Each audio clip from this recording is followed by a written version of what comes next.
La revue de presse pour clore ce journal, le FESPACO 2025 et le rapport public annuel 2023 de la Cour des comptes sont les deux sujets développés.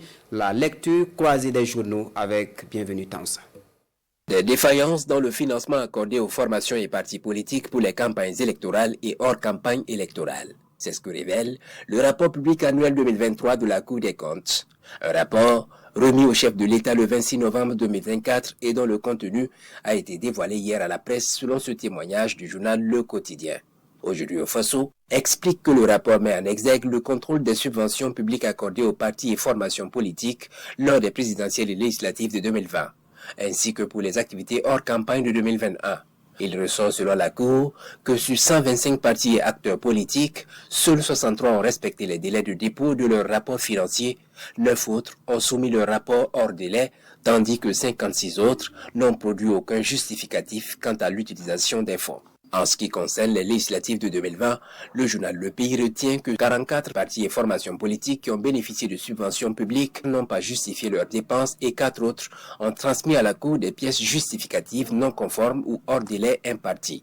Et pour la présidentielle, 6 candidats n'ont pas déposé de rapport conformément à la loi pour en rester là. Conséquence, fait observer l'Express du Faso, 6 candidats et 50 partis et formations politiques sont exclus définitivement de la subvention de l'État. Ils devront par ailleurs rembourser le montant total de plus de 590 millions de francs CFA. Le moment tant attendu arrive pour le journal Le Pays.